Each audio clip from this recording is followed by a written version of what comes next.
ഇത് മുമ്പേ ഞാൻ സാറിനൊക്കെ പറഞ്ഞതിൽ ഒരു തെറ്റ് പറ്റിയായിരുന്നു എന്ന് തോന്നുന്നു.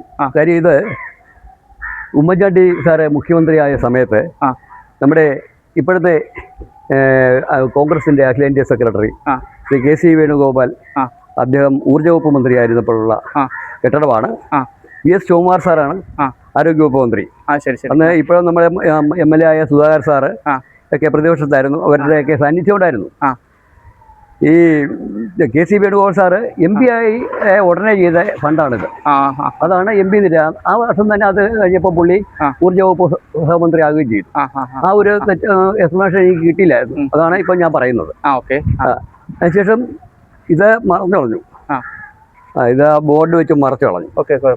അതാണ് ആലപ്പുഴ മെഡിക്കൽ കോളേജിന്റെ വിശ്രമ കേന്ദ്രമായിരുന്നു ഇതല്ലേ? അതെ അതെ അതെ. വളരെ വളരെ പഴക്കമില്ലാത്തതും 9 വർഷമുള്ളൂ. 2012 14 വർഷമായിരുന്നു. 2011-12 ഓക്കെ സാറേ, ഇവിടെ മെയിനായിട്ട് ആര് എന്നിരുന്നാലും ആരും ശ്രദ്ധിക്കത്തില്ല. ഒന്നാമത്തെ കാര്യം ആളൊഴിഞ്ഞൊരു മേഖല.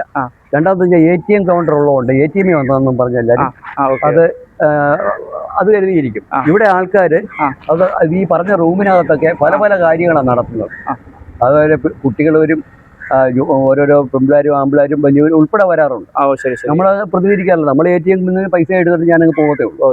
അല്ലാതെ ഇവിടുത്തെ ATM വരുന്നതെന്ന് വെച്ചാൽ ഇവിടെ 100 രൂപയാണെങ്കിൽ കിട്ടും. മറ്റുള്ള ATM 500 രൂപ കുറഞ്ഞ് കിട്ടത്തില്ല. അതുകൊണ്ടാണ് ഇവിടെ വന്നെടുക്കുന്നത്. ഇവിടെ ആകുമ്പോൾ രോഗികൾക്കൊക്കെ ഉപയോഗിക്കേണ്ട ATM 100 രൂപ അവർക്ക് 10,000 രൂപയുടെ വിലയാണ്.